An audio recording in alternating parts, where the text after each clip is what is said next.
Well, thank you very much. My name is Corey Councill. I live in Frankfort, graduate of Franklin County High School, class of 1987. I am founder of FAD, Families Against Deadly Drugs. We're a nonprofit advocate for education, prevention, treatment, and long-term recovery. Our main message is that substance use disorder is about chemistry, not character. This is my oldest son, David. He went to Peaks Mill Elementary, Good Shepherd, and Franklin County High School, class of 2011. 2 years and 3 months ago, I had not my kid syndrome. My oldest son, David, was struggling with addiction, and I didn't even know it.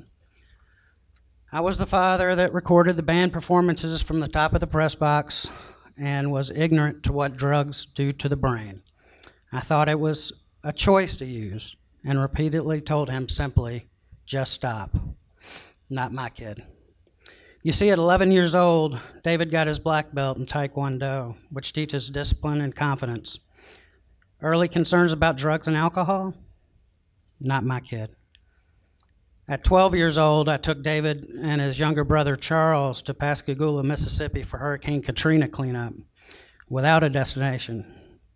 We ended up helping the community with debris removal, grass cutting, weed eating, folding donated clothes, and feeding the residents while sleeping in a damaged warehouse in bunk beds made with 2x4s. So at 12 years old, no PlayStation, no movies, no TV. It taught them compassion for others and that one person can truly make a difference. Could he use drugs to make himself feel better? Not my kid. As a high school senior at Franklin County High School, he was the only person in the state to be selected to the U.S. Army All-American Marching Band, as well as lead trumpet and several other ensembles across the state. David knew right from wrong, put others' needs ahead of his own, had a passion for music. He knew how much he was loved. A future IV drug user? Not my kid. His disease started after having wisdom teeth removal at 18, and he fell for pain pills. A scholarship trumpet performance major, he quickly spiraled out of control, flunked out of 2 state colleges after 1 semester each. David went to jail for the first time within 1 year of graduation. He would go to jail 3 more times, spending his 23rd birthday in jail, as well as that entire summer. This was not my kid. In August 2015, I got a call saying that David was at UK hospital for a suspected overdose. When I arrived, he was strapped to a bed on a ventilator. I was told he had jumped off a 3rd-floor balcony, which broke his back.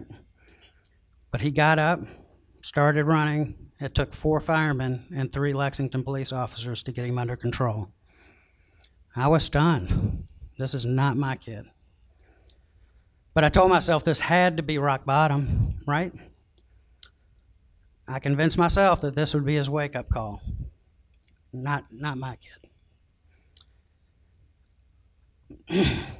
March 19th, 2017, around midnight, I got another call from David's employer that he had overdosed and that I needed to come to Lexington. Not my kid syndrome made me think he was at the hospital again, and I was mad. It wasn't until 15 minutes later that I got the second call that he'd passed away. I do not remember the rest of the drive to Lexington that night until I pulled up to see the coroner van.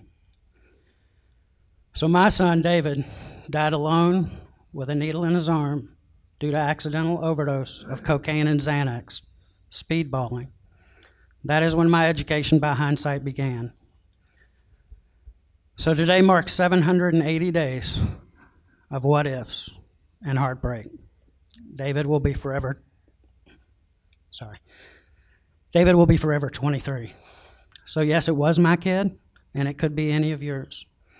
David's death taught me that addiction is about changes in brain chemistry, not their character.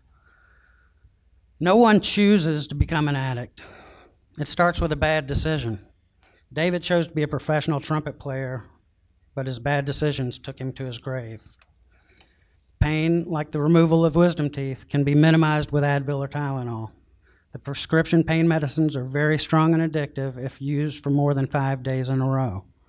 Taking more than the prescribed dose accelerates the addictive properties. So under no circumstance should you take a pill not prescribed to you. It could be a death sentence. We lost over 72,000 people to overdose in 2017.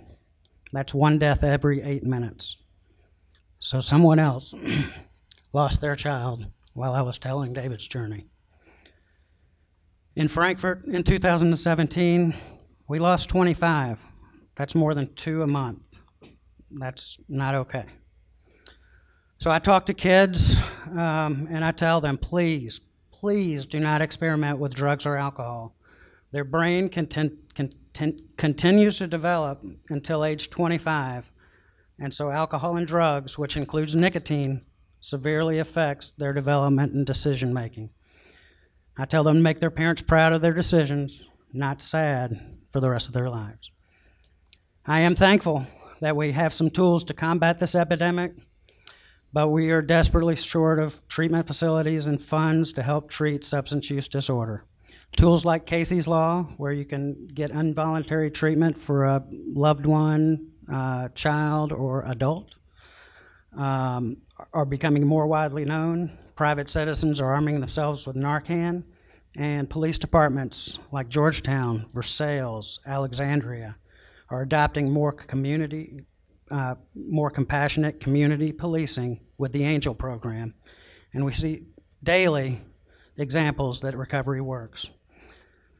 On the other hand, I've learned of kids as young as 7 years old for treatment of substance use disorder, and families are being torn apart. As parents, we may have built a great foundation, but these aren't the same drugs from our upbringing. The pain pills are much stronger, and it changes the brain chemistry. David was one of 1,468 people lost in Kentucky in 2017. One of the tools that was not available to him was the Angel program. In short, the Angel program is where you can go into a police department, turn in your drugs, and they will help you find treatment. KSP, Kentucky State Police, currently do that on a come on in and we'll help you. Alexandria, Kentucky, however, they take a more proactive approach. They go after overdose reports 24 to 48 hours after the overdose to try to talk to them or their family. The